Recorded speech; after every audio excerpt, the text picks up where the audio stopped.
All right, good morning, everyone. Oh, that's a little loud. Thank you so much for joining this morning. This is the last panel, the last panel of the STARS track. So thank you so much for joining us this morning. Really excited about this one. This will be a fun topic. You know, the conference is ASU+GSV, Global Silicon Valley. So what we're going to focus on a little bit this morning is just taking a broader look at different regions, the growth strategies around different regions. So concepts like that. So I'll quickly introduce our panelists, maybe let them give a quick intro to their company. So to my right, we've got Markus Witte, who's the founder and chairperson of the supervisory board at Babbel. So thank you. We've got Martin Basiri, who is the founder of ApplyBoard and also working on Passage now. So we'll probably dig into that a little bit. And then at the end, we've got Jonathan Satchell, the CEO of Learning Technologies Group, or LTG. So thank you all for spending some time with us this morning. I think, maybe why don't we start with intros, and maybe if you want to start, Markus. Yeah, thank you. Is this on? Yeah. Good morning. I'm Markus, now the chairperson of the supervisory board. I used to lead Babbel as a CEO for, what was that, 13, 14 years, something like that. And I'm now in a different role, which I totally like, I would say. The best decision in my life. Babbel is providing, you might have heard of it, it's a language learning app. It's for people like me and you, so for everybody who wants to learn a language for whatever reason, and is usually over 20, not always, but usually. What makes us special, I would say, is the human focus, and we mean that. So we're always excited about technology, but always for a reason and not for the sake of it. And that's true for other things except humans as well. For humans, we're excited because they are humans. Hi, everyone. Thank you for coming. My name is Martin Basiri. I started ApplyBoard with my brothers about 8 years ago. ApplyBoard is a global platform that students from all over the world can come to US, Canada, Australia, the UK. So it streamlines all of their application processing. They're searching for their schools, and they can apply for all of them through one system. They can make their payments and going through all that hassle of like finding a school and everything through one platform. And recently we started also like helping them with like finding like other products, like for like English language testing, and some for like bank account and other things that any immigrant needs right away when they come here and they have to like figure it out. We work like from students from 125 countries in the world. So we helped over 600,000 students with their application, over like almost 200,000 of them, they successfully got their visas and they were like arrived. We're very, very excited about the future. Our industry is like kind of booming. It's a very, very fast-paced industry, and normally like you have like 4 main pillars of US, Canada, Australia, and the UK, and one tightening it right now. For example, US is tightened, and then people go to another country. We can dig in more, but that's ApplyBoard, and I was a co-founder and CEO, and started January 1st, so about 3 months ago. One thing that one of the big problem in our industry is only rich people can afford to come abroad. And if I didn't have a scholarship from University of Waterloo, I was never able to come to Canada from Iran, because like average GDP per capita is like $2,000, and like minimum money you need to spend here is like $50,000. So it's like funding Americans that have $1.5 million for their children to go abroad. It's like, so I started like Passage, and what we are hoping to do is to underwrite a loan for international students based on their future potential. So also people who don't have money can come and study abroad. Got it. Maybe Jonathan, you want to talk about LTG? Thank you, Steve. Morning, everyone. I fell into learning, literally. I ended up buying a video training business in the 90s, saw the opportunity to convert that to use technology, and it became an e-learning company in the early 2000s. That meandered to buying another one in 2008. And at that point, I'd learned that we exist in quite a fragmented cottage-like industry. And I really saw the opportunity to potentially try and build a bigger, more substantial player. So in 2013, we floated the business on the London Stock Exchange. And since then, we've made 17 acquisitions across the ensuing 9 years. And probably the biggest sort of indication of that growth is we've gone from 100 people to 5,100 people in that time. It's fair to say that I fell into learning. I learn something new every day, and I bounce against my limitations every day. To give you a sense of the scale of the business now, we're very focused still on our original roots, which is building high-quality learning interventions that use both technology and people. And we also provide a lot of the world's platforms. And if any of you are aware of that wonderful interoperability standard SCORM to make your content talk to your learning management systems, then we do own the plumber of the industry, which is Rusticy, who do a very good job at making sure that these things work properly. We continue to be really interested in building out this consolidation model. And our most recent acquisition, which was certainly our most audacious, was to buy GP Strategies about 18 months ago, which was a game changer for us. We went from 1,000 people to 5,000 people overnight, and we're now in 35 countries and provide services and capabilities to a lot of major governments and major corporations, about 160 of the world's largest 500 companies. So it's been a humbling experience to get this far, and we hope we've got plenty more runway ahead of us. And it's a very exciting place to be at the moment. Workplace learning is so needed. It's a really exciting place to be. Great. So thank you so much. Great overview as we think about the context for your answers going forward. One thing, maybe just starting off here, how do you and your company kind of think about growth opportunities in different regions across the globe? There are certain areas of the world that seem right for outsized growth as you think about demographic trends, as you think about the pain points. Maybe how do you think about where you position your company for growth by region? Yeah, for us is there's like two factors. I'm talking about the ApplyBoard side. There's two factors. We look at the demographic of the host countries, and right now all the 4 countries that we talked, including United States, their fertility rate is under 2.1. So we are under replacement rate, and you probably heard in China for the first year they had declining population. This is US in this decade. If you look at the number of births, number of dead, and number of immigration, people who leave the country is right now almost flat. Canada is already in red. So we look at where would be the highest amount of jobs, and then we look at the other side. We look at mostly GDP growth. So the emerging markets that their GDP start picking up with a factor of 5 to 7 years, that would be a very good market for students to go abroad, because mostly they don't have enough universities in their home countries. For example, look at India is only 24% of students can go to any sort of a higher education. To give you a sense, if we want to have a same ratio of people in India go to school that for example in Canada their goal is by 2035 to be 50% of adults go to higher education, we need 2.5 times the entire capacity of United States universities in India today. To give you a sense, it's like building one Arizona State University, which is the biggest by number, per week for 15 years just to meet the demand of today. Not even the demand that is normally in these countries that the population growth is still very high. So that's how we choose that. And then normally we find if on the tactical side, we find right people who know the market, we study it, and then we execute. Anyone else want? Yeah, for us it's really, really different because we can grow in all the regions we're in. So we don't see, Germany and Italy, France were the countries we started in. And do we see any kind of saturation? No. Will we get there anytime soon?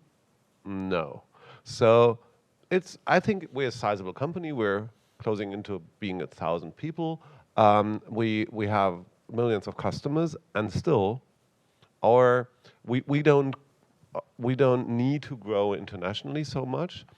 And the thing for us is that in language learning, the motivation and the way what and how people want to learn is so different in industrialized countries like the US, or in India, or other countries where people want to climb up the social ladder.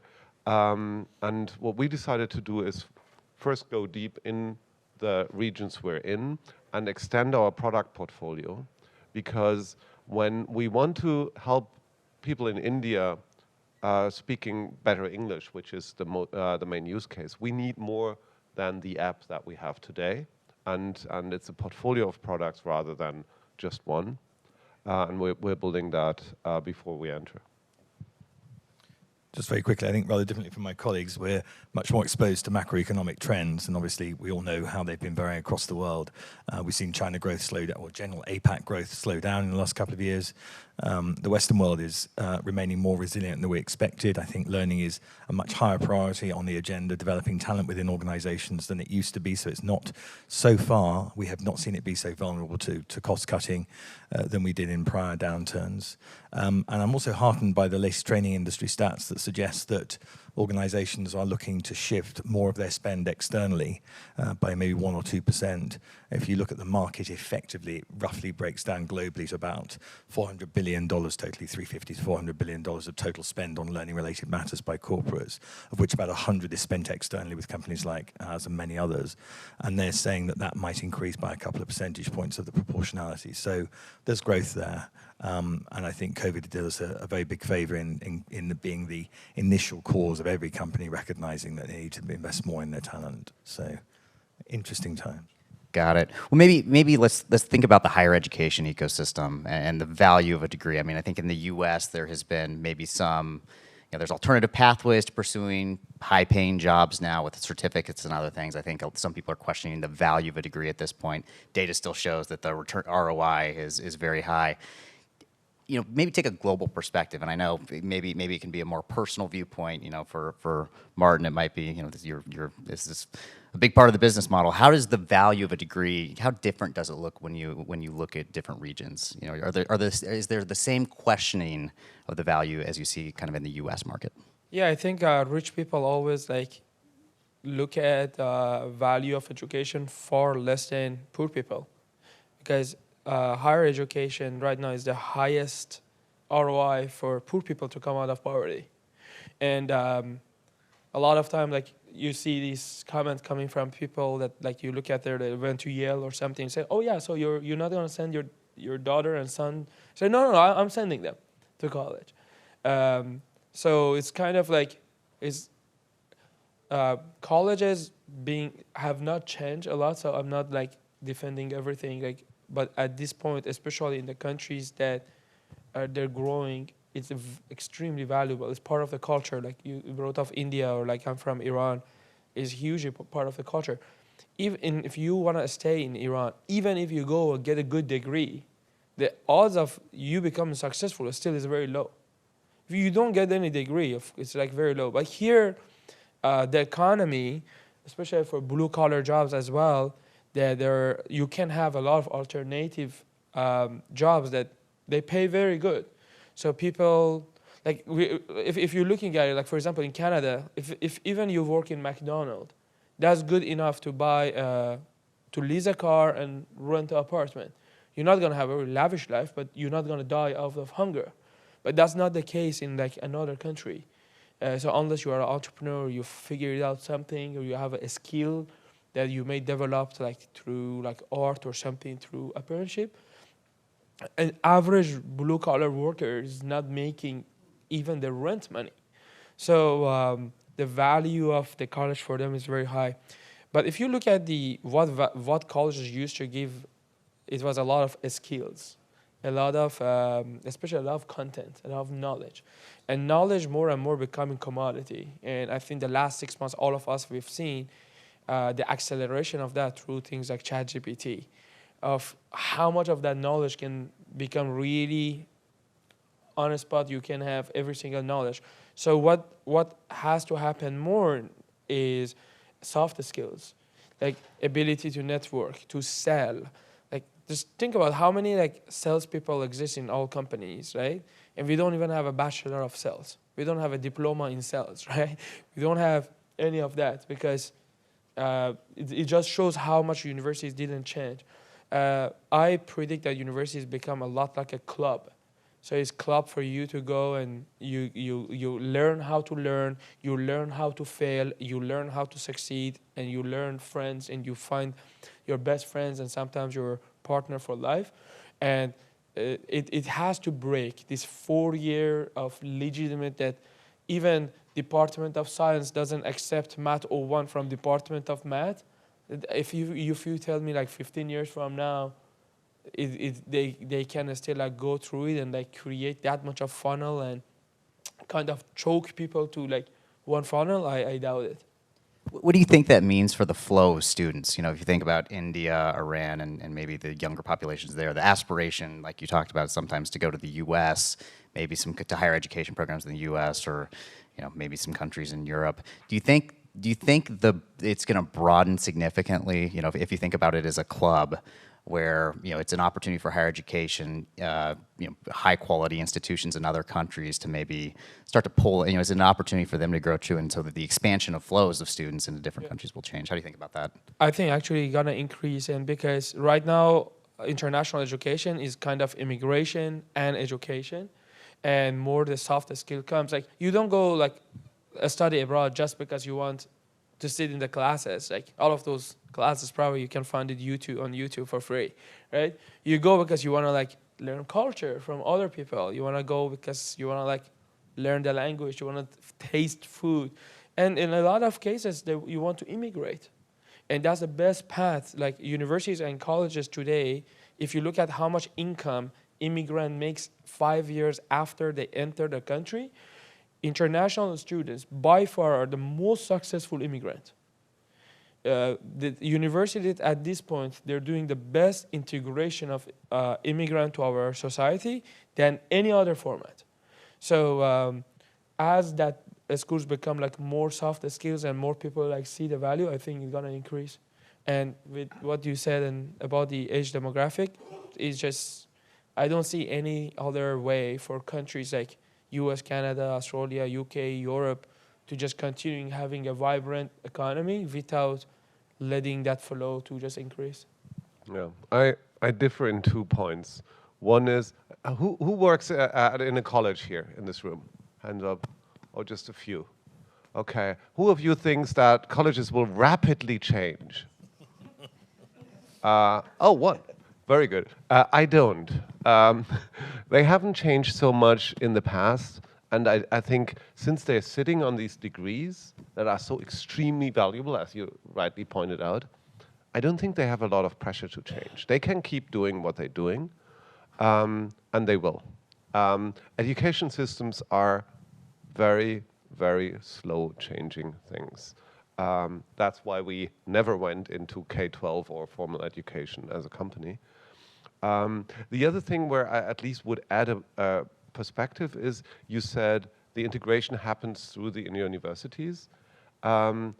Maybe that's also a lot of self-selection. So who goes to which immigrants go to a university versus to whatever blue-collar jobs right away. I think there's a lot of self-selection there.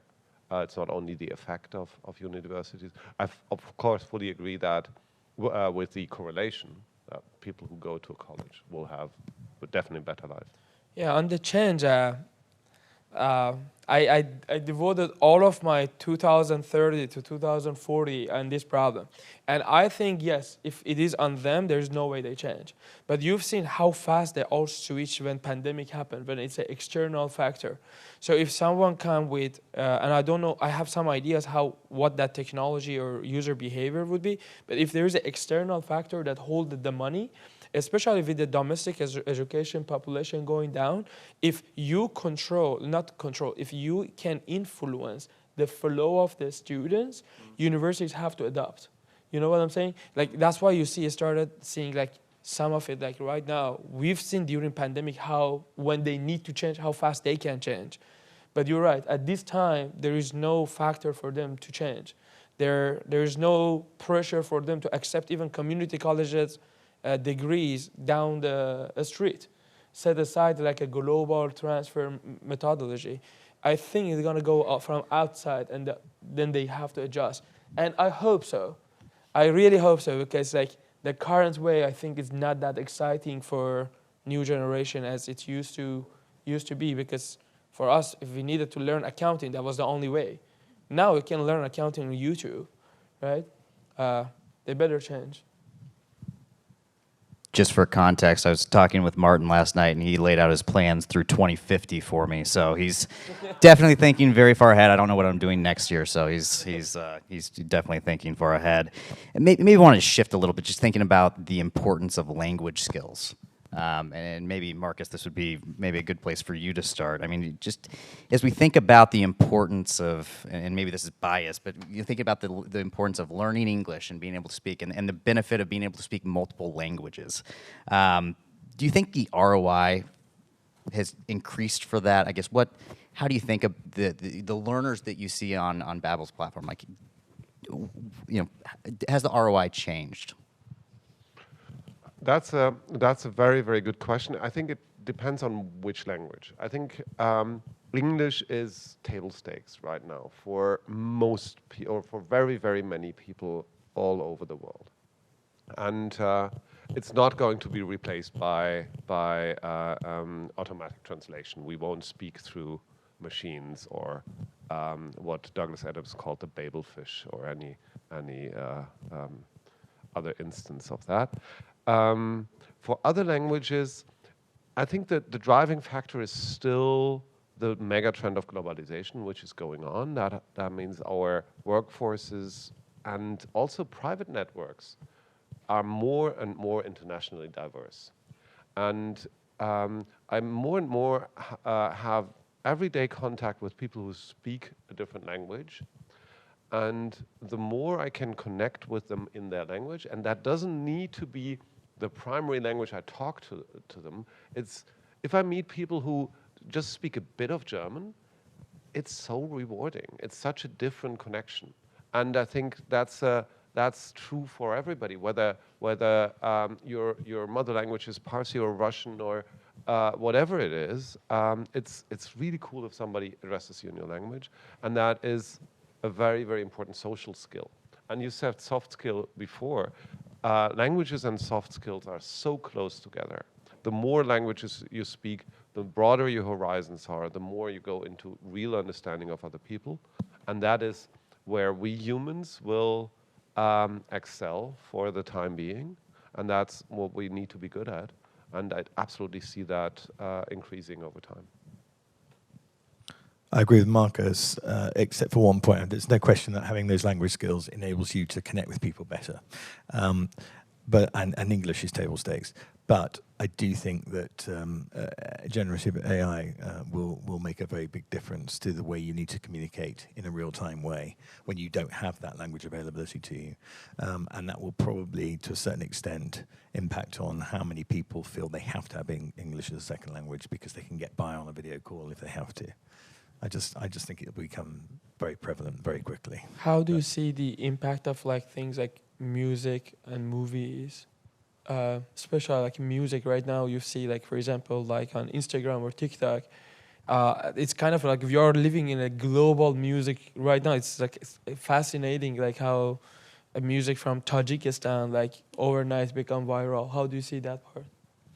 I haven't considered it really. I mean, in what way are you suggesting that relates to language capability?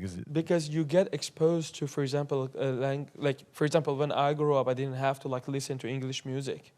I got exposed after I come here. Sure. But right now, kids today, through Instagram, through TikTok, they get exposed to that language way earlier in their life. That's what I mean. Yeah, no, and of course it's useful because and we learn words from music very much more easily in the memory than we do from speech. So I think that's all part of this trend towards having more language skills, multiple language skills. But I still think that having the technology is going to intrude a lot. And inherently, I don't know about anyone else, but certainly those of us who are fortunate enough to learn the lingua franca of the world as our first language, we're lazy, about languages, and I think it is. Clearly, both of you aren't. English would be your second language or more. But I now live in Italy, and I don't have Italian as a good language yet. And no, I'm not yet a customer. That's great. I wanted to maybe let's shift to remote working because as we think about remote working and the potential mobilization of talent globally, what could this mean in terms of the ROI of pursuing education?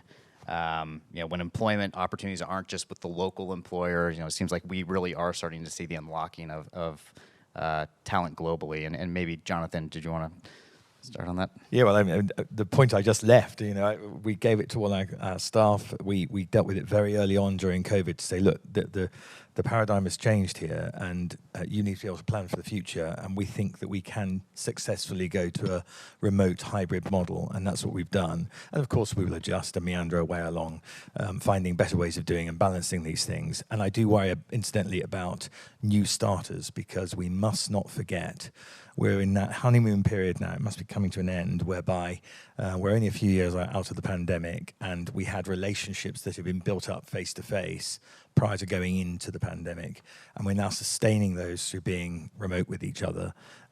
New starters don't have that benefit, and we are intentional and conscious about the way we induct new starters to ensure they spend face-to-face time with their colleagues, and I think that's really important for people to do. I think there are a number of very interesting challenges that are going to emerge from this. There's no question it's good to have access to global talent. But I also think, we're struggling at the moment with how do we value that? How do we make sure that there's equity in pay? Do you just focus on the value of the job to the organization, or do you focus on the value of the job in the country? What about bonus, for instance? We're a company that really focuses on paying an equal bonus to everyone for their contribution. That matters a lot more to somebody in one country than another in terms of value. So I think these are interesting struggles that we will all get through, but I'm super excited by the endless possibilities that having a global workforce that's available to you creates. And maybe, and I don't know if you want to jump in, Mark, but as you think about, you're a very large company, you've got talent in a lot of different regions across the globe. What does that mean in terms of the top line growth for you guys? When you're going out there and serving maybe bigger multinationals, the fact that you have, people in different regions, how important is that to the top line growth as you think about your company? Well, if we've got it right, we think it's important.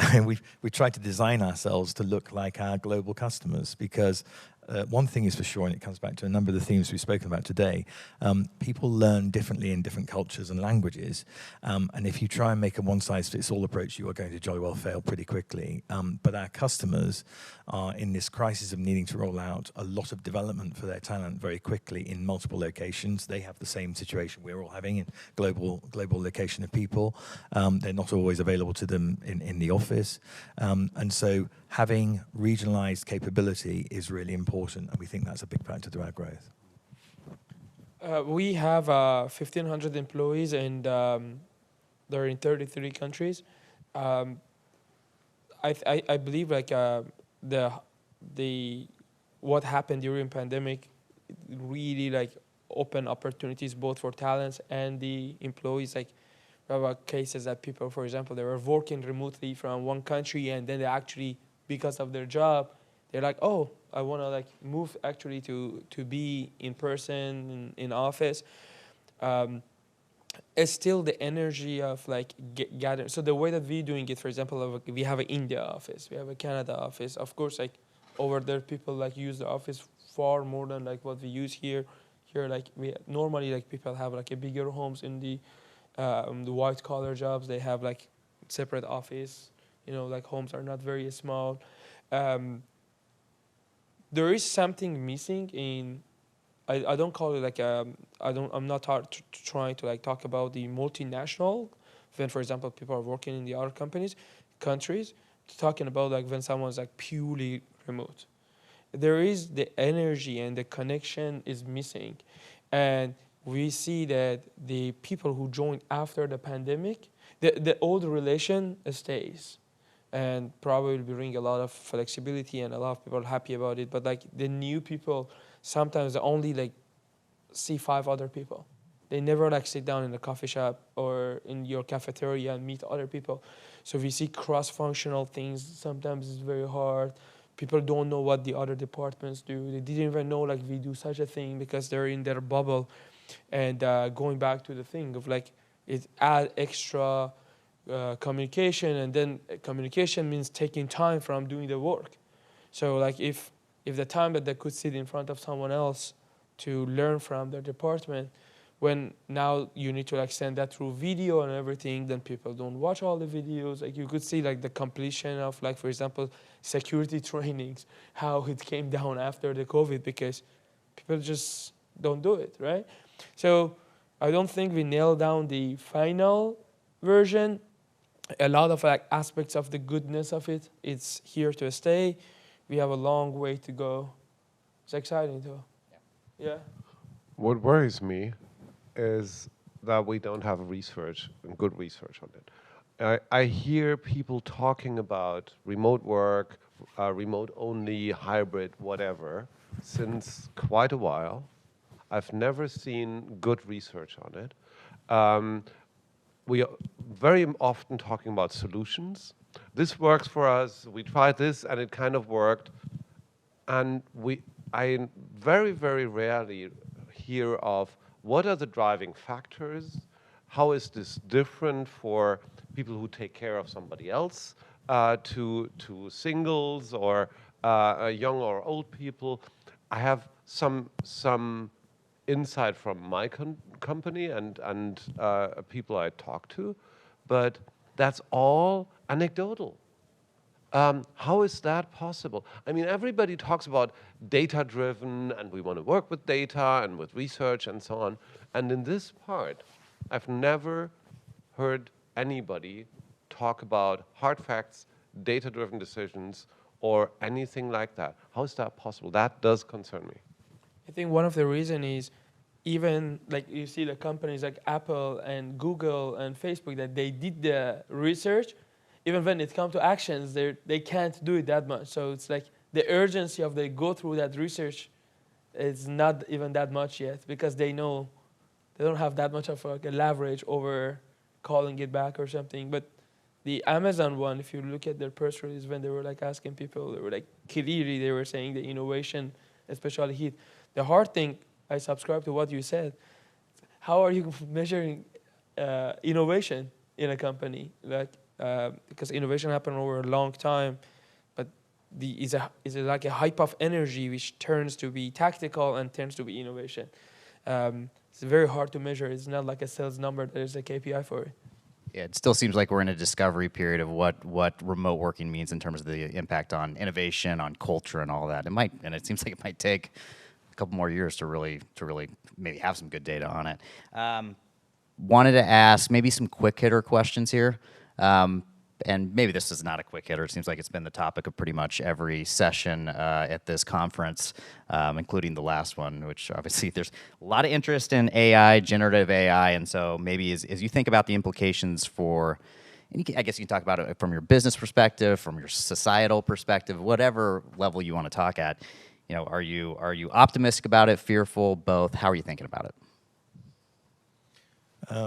I probably say both, but on balance, cautiously optimistic, curious, excited. I think that the one thing we do need to make sure of is that we don't lurch into taking action too quickly, and we take considered decisions. And I've got a team of great people which bring very many different perspectives looking at it at the moment. We can do the obvious stuff pretty quickly. In fact, we've been using AI in the business in fairly basic form for a number of years, but this next stage feels monumental, and we've got to get it right. My biggest concern, actually, if I look on the darker side, is I think that people have spoken about, is this the age of truth, or the end of the age of truth? I think we're all going to get very skeptical about what's a genuine human response and what's been generated by AI, and I think that's something we have to be very conscious of going forward. Yeah, I must say I'm really excited. Using ChatGPT for the first time felt like watching the moon landing to me as a person. It was like, this is a moment that changes everything. And I'm still extremely excited about the speed of the development of the possibilities, and of the creativity it unleashes. For our business and I think the industry, there's huge opportunities. And of course, there's a hype wave that is now going through everything. So that we see that. So unfortunately, we didn't have the two letters AI on our panel here. Otherwise, we would have 5 times the people.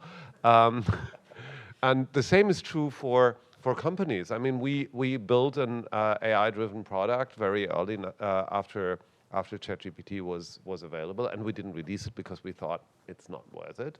And that makes us that's the European thing.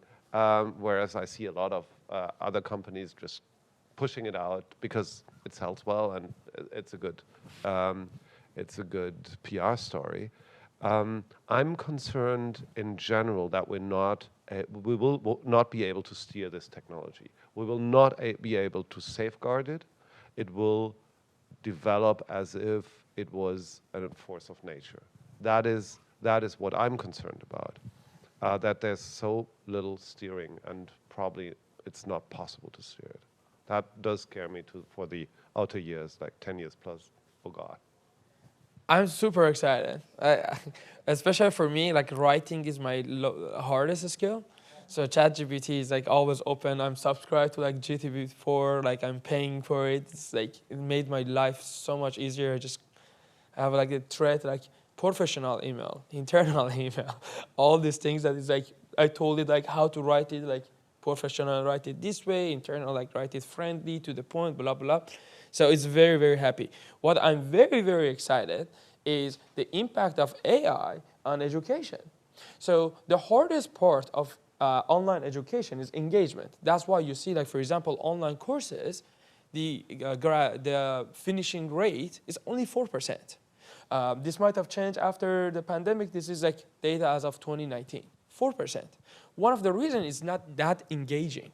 For the first time, we could have a teacher that is engaging, and it makes sense. It's not like the old chatbot that you can crack it on the second question. It really makes sense. You can continue. Of course, we are just started, but just think about it. The entire of their model, GPT 3.5, is 100 gigabyte.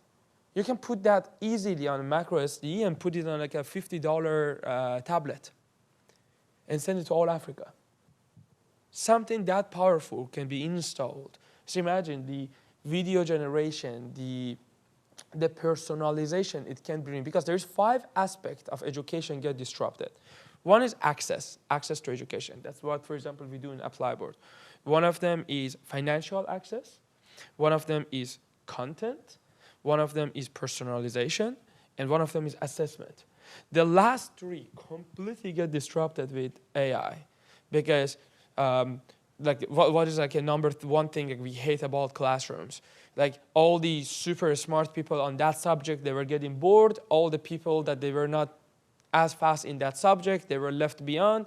And what the content the teacher was teaching, it was always for middle. You know, like I'm pretty sure you guys all had the subject that you were left beyond, and you were at the subject that you were like so engaged, and they were like subject that you were so bored because you already know it. AI can change that. It's a personalized teacher for everyone. And the fact that it can just be on like an $80, $50 tablet and sent to all over the world, and it does the language as you were saying, like they can teach in their own language. I chat with it in Farsi, ask it to write poem in, for example, a style of that poet from like 1400 years ago, and the result is impressive, it's magic. Of course, like we have a long way to like put a kid in front of it. There are a lot of research has to be done on it. Like, what's the impact of that? What's the social skills? We don't want like our people already like being so much.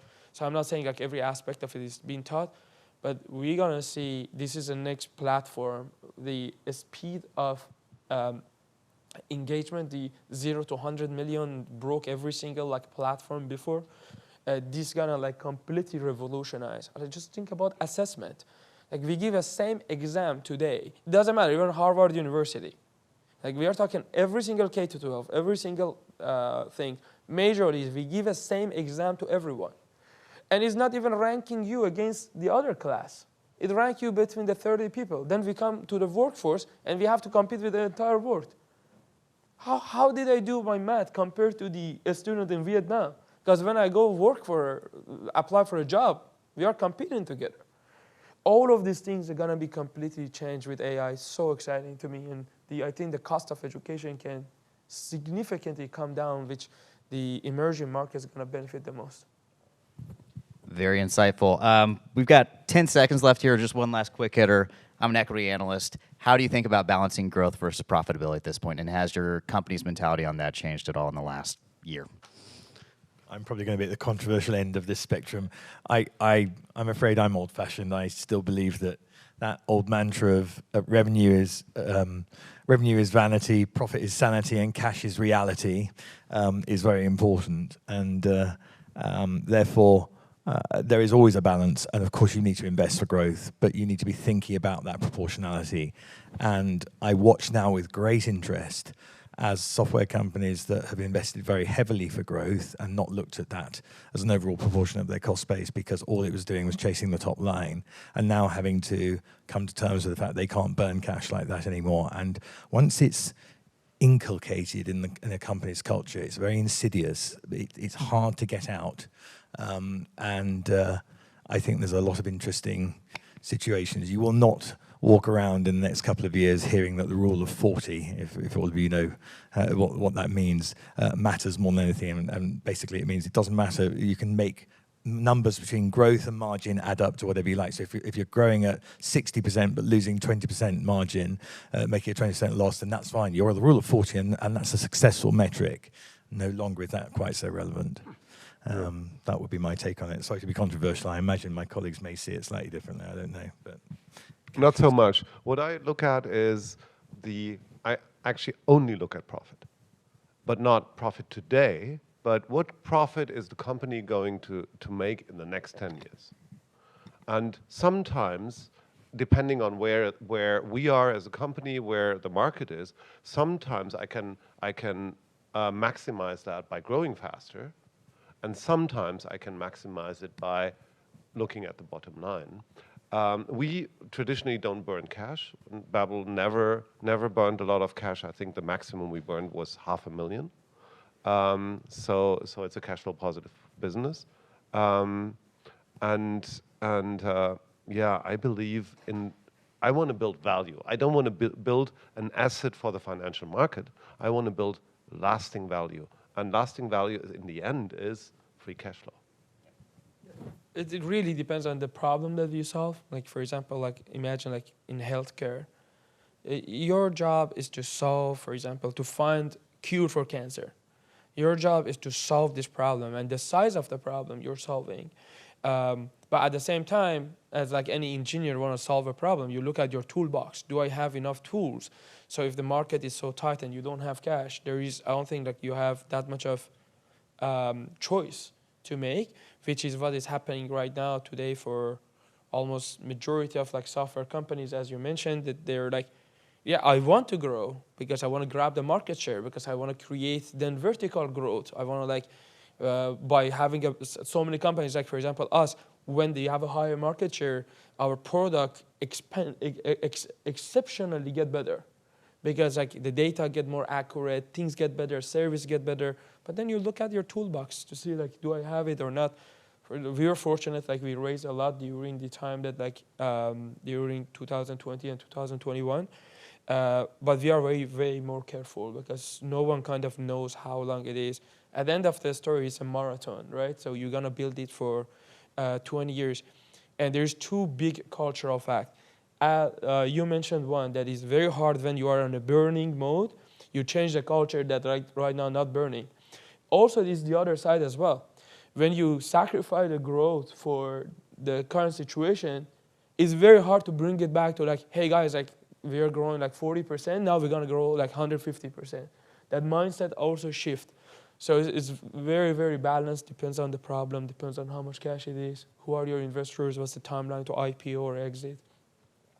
Well, sounds good. Well, I think we're a little bit over. Thank you guys so much for joining us. Let's give them a round of applause, and thank you all for joining.